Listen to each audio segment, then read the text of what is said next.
Welcome to the Pennsylvania Railroad Museum.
Units.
Why, hello, girl. It's been a while since I've seen you.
God damn.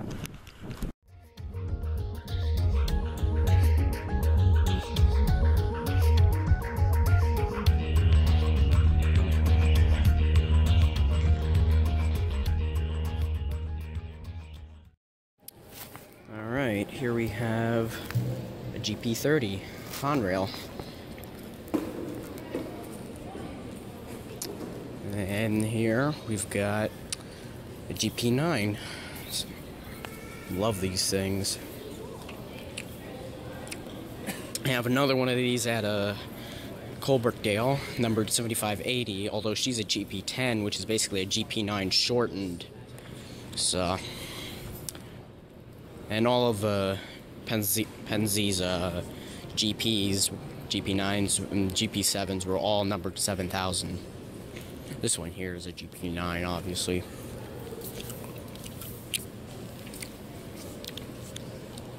Pretty tall. And over here, we've got an E8 501A. I think there's others like 5711, which is actually in operating condition. Yep, E8.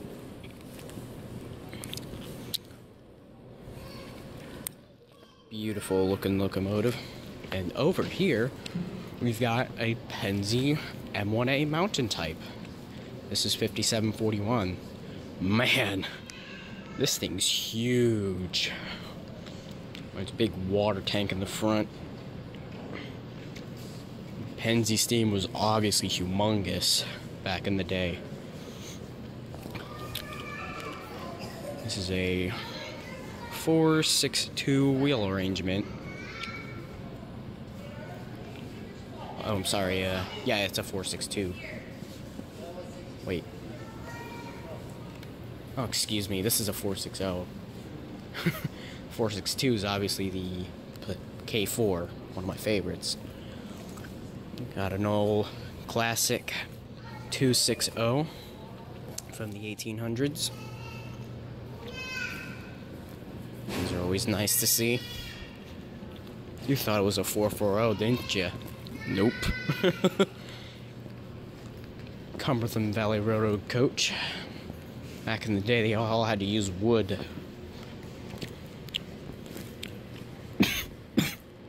Not cough.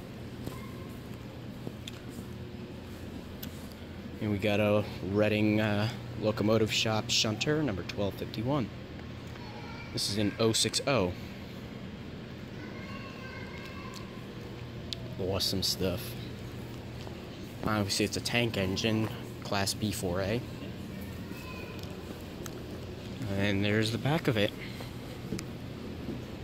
Surprisingly roomy in there. And this is the back end of the Class 55S66A, number 953. Another shunter. Penzie shunters always had a curved back like this on their tenders.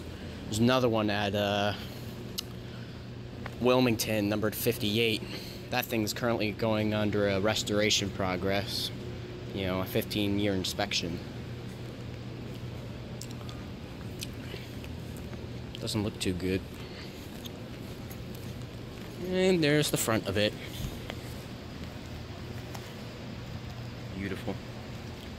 And we've got the two main beauties that used to run at Strasburg. Obviously, you recognize the 1223. Legendarily beautiful locomotive. And she's a 440, obviously. In case, for those of you who have never seen her. She used to run on Strasburg Railroad, which is on the other side of this museum. There was a double heading of this engine with 7002 down there back in early 80s, I think. Yeah, early 80s. And 7002 was in the lead and 1223 was behind 7002. Both 7002 and 1223 had to be taken out due to problems with the coal they were burning in their small fireboxes. And this is a Class D16 SB. Home built in Junita shops up in Altoona. Bigger than I thought. And there's 7002. She's a 442 Atlantic type. And she really changed over the years.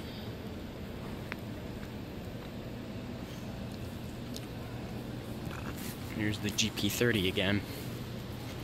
Now, behind 7002 is an engine you don't see many of. This is a Pennsylvania Power and Light Company Class D. Yeah, its number is just D. It's basically a thermos bottle on wheels. It's basically a fireless built thermos bottle on wheels. They are kind of rare. They're mostly found in European countries. But the front is just weird. This is one of the weirdest engines I've ever seen. Bell down there. And there's, looks like a Leslie 8200 up there.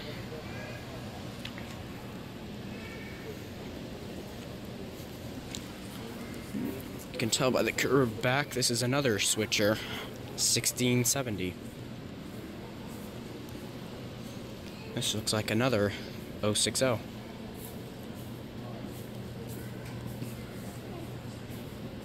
here's something old you don't see every day. This is called the John Bull. It was actually the first engine to have a cow catcher, because often cows and other rolling stock would get in front of engines, causing them to derail. And with the help of American and British engineers, yes, that's a British flag right there, John Bull was created to have cow catchers that could basically keep cows from getting under the wheels. This is a design of engines never seen in Europe. Oh, there's the whistle.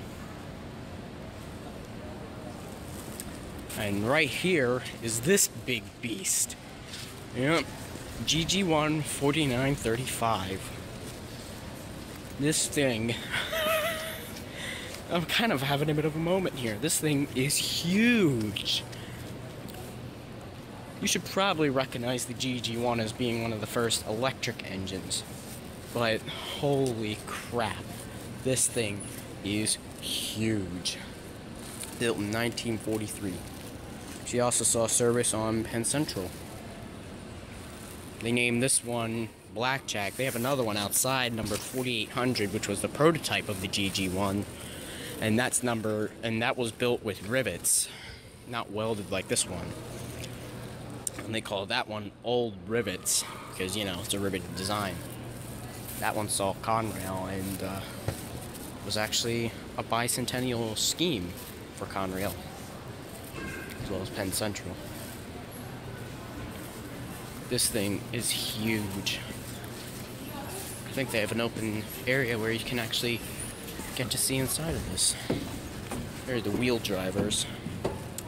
This thing is humongous. What a monster. There's an E44 down there. Yeah, it doesn't look surprisingly roomy inside though. Kind of feels a bit cramped. Got all the gauges, electric meters. What a monster. You notice the pantograph in the rear is up. The way you can tell the rear or front, the rear of a GG1 if he's going forward is if he has the back pantograph up. If the front one is up, then that means he's going reverse. So you can see the F there, which means front. So obviously this is the front of the GG1. Massive. Just radiates power and menace. And here's the E44. Looks kind of similar to a GP9 a little bit, although this one is powered by electricity. This is also Pennsylvania 4465. And I like that horn. And these are the nice, incredibly shiny freight. This is a Pennsy boxcar. And the Pennsylvania Railroad had most of their rolling stock red, especially with that E8 you saw. And this is a baby blue Penn Central, because New York Central and Pennsylvania Railroad merged, as well as with New York and New Haven, to create Penn Central. Eventually, it would go bankrupt in 1976. And I think some of their lines were taken over by Conrail. I'm not sure what they were thinking to make this baby blue. Like, there's already the baby blue Goose by Santa Fe. This is another small Penzi hopper, which is black.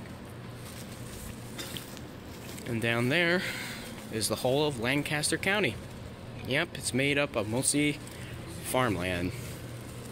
And this is the business car this is a Western Maryland business car.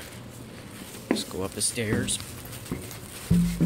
This reminds me of when I was on Strasburg and I was riding in my rear car. Emergency brakes! Let's look inside. Oh, it's all fancy. I guess that's why they call it business lines. And this is a Lima Locomotive Works logging loco, built in 1906. This is a Shay, and I know a lot of foamers know about the Shay locos at the Cass Scenic Railroad. I'm pretty sure that's in Virginia. I don't know, I'll get corrected in the comments. Whistle, look at all those gears. Again, obviously this is a logging loco. It looks pretty nice. Yep, there you go. Right there. Shay. Number 1. And over here we've got... Shoot, I forget the type of this one. Let's look what it says here. Oh, it's called the Poor Man's Locomotive. It's Class PX 2X Climax B.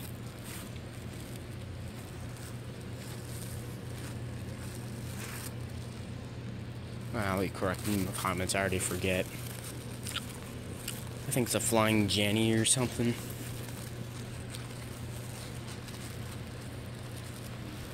There's a comparison between the direct locomotives and the Shays.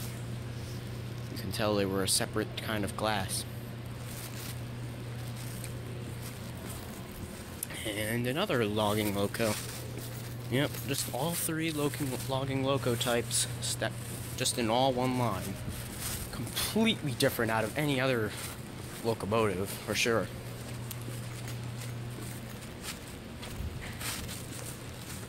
Pennsylvania baggage car. Looks okay, just a bit dusty. And that is the cab of a GP40. And there's another caboose, Pennsylvania Railroad, Pittsburgh region, which is now owned by Norfolk.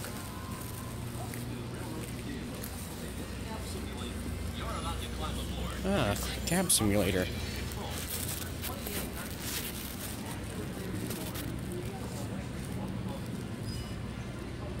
Wow, that seems fun. This is a Lehigh, New England hopper. 3-domed tanker car. These are mostly found at New Hope. They have one of these, which they do for proto freights. And this is the restoration of Pennsylvania Railroad 460. You're probably wondering why you did not see her yet. Well, they moved her out. There's a photo of her currently. She's undergoing restoration, and pretty much she will be coming back on Strasburg. That'll be exciting to see. She's also a 442, like 7002 you saw earlier. And look at that. A big engine being pushed by a little tiny shunter. Which is Strasburg number 1. And the guy who took this footage really did a good job. And the video's approaching 15 minutes, so... Moving on. The Fruit Growers Express boxcar. Looks all nice in 1800s design. Penzi hopper, again in that red style that they like to do. And for you Lehigh Valley foamers, here's the Lehigh Valley boxcar. I wonder what locomotive is ahead of us. We'll see. Nice chairs. Cab. of a Reading T1. This is a to New England and Delaware and this is a Delaware Hudson boxcar, and this is Pennsylvania 2846. And she looks like to be a 2. Let's see, she's a 2, 1, 2, 3, 4. Wait, she's a 2, 2, 4, 6, 8. She's a 280 Constellation. Yep, there you go. 2846. Surprisingly similar to the M1A mountain type we saw. You should probably tell what this is. Yep, it's a Countersport and Port Valley Allegheny. Rephrase that. Counterspout Port Allegheny snowplow. That's big. Really tiny Lehigh Valley caboose. This thing is miniature. Let's go look in the inside of this Pullman. There you go. You can see 2846 back there. Nice little dining car. I'd love to have my dinner in this. Lotus Club.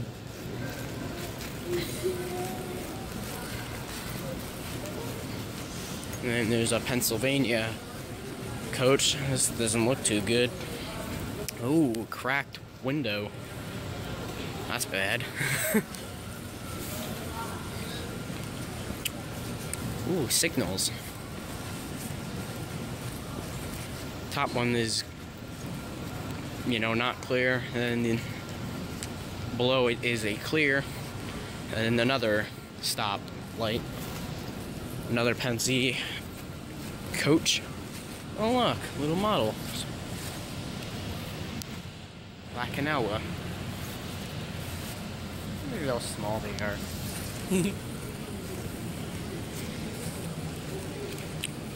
Moving along. Railway Express Agency. I remember seeing this in a video before. You can hear 89 outside. She's just arriving. Whistle is just amazing. We missed some stuff, didn't we? Yeah, I did miss some stuff. What did I miss? I know I'm out of battery, almost. Oh yeah. I want to show you a bit of an ugly duck. Not really a duck, but this guy right here. Pennsy electric switcher. Ugh. I know, strange looking.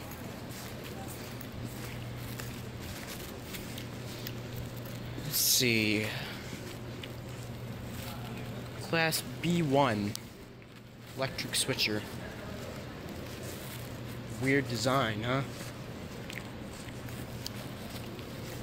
Let's see, who's this guy? Oh, it's 1187. Another Pennsylvania Railroad engine. This is a 2, 4, 6, 8. Another 280. Looks like 1800s design. Yes, that's 89 you hear outside. I know I'm coming, baby. Moving along. That wood doesn't look too good. It's rotting away. Hopper. HB&T.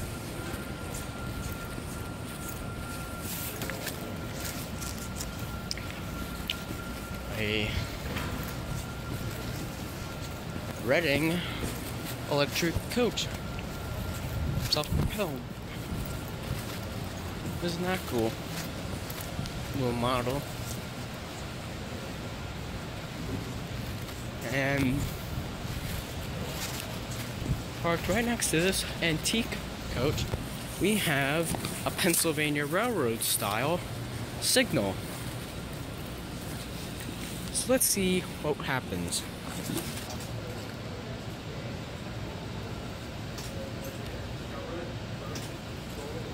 Cool. I like how you can actually control this signal. That's one of the things I like about this museum. Man, look at those ceiling fan blades. Looks like it was from a helicopter. There are some things we will get to. Nearing the end of our trip around the museum, seems like they have a lot of rolling stock. Horse buggy down there, 2 Penzi coaches. I guess this is where 460 used to be. I don't know what they'll be putting in her place. Hopefully something good, and yes, that's the GP30 we saw. I already went inside. There's 1187 again. Oh, what's this?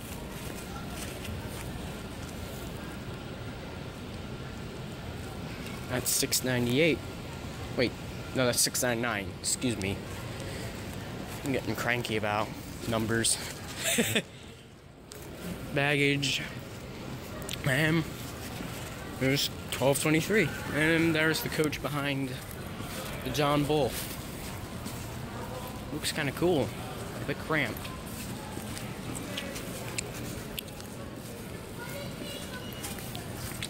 These things are huge.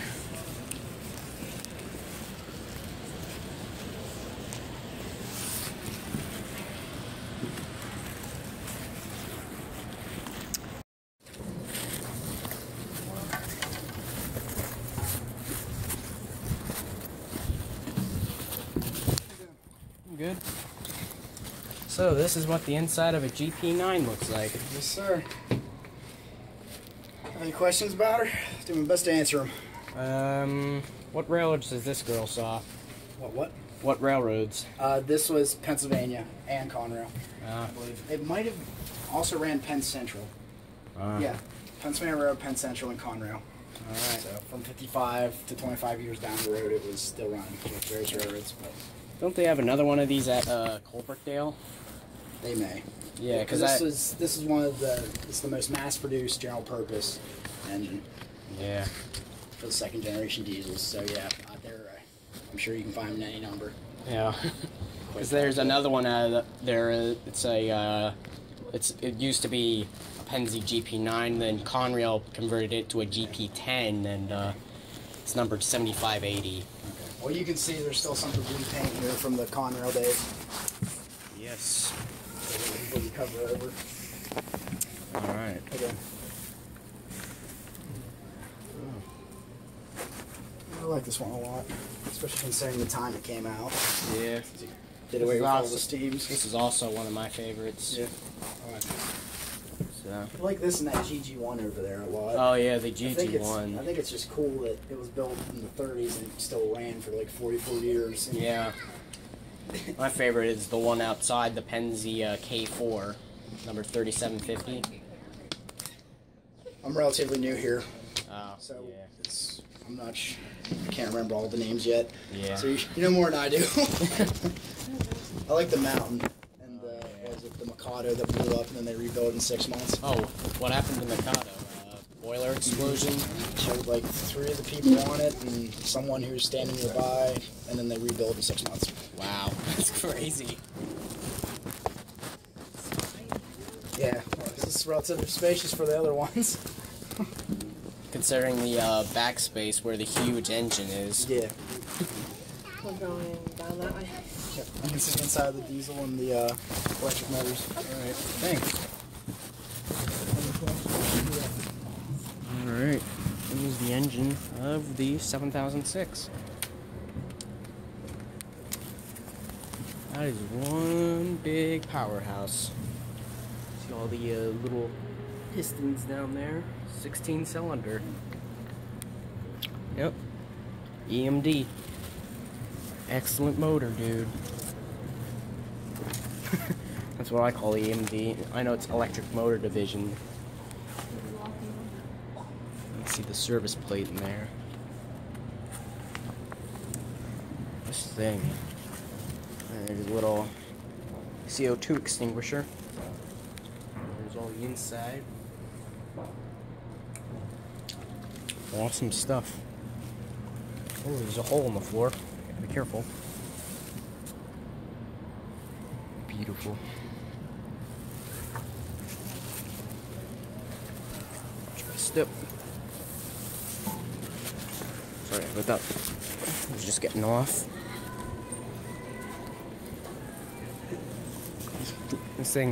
These engines just dwarf anyone, especially the D thing. This thing's huge. Apparently, one of the Mikados here, I'm not sure which number it was, apparently the engine in it blew up. A boiler, because of excessive pressure due to the low water level, blew it up, killed 3 people, 2 of the crew, and one guy that was, oh, that's weird. And 2 of the guys that were, and one guy that was standing right next to it were killed and was rebuilt in 6 months. I'm not sure which one it is. Oh, look, 1800. The John Stevens, 1825 technology. Interesting.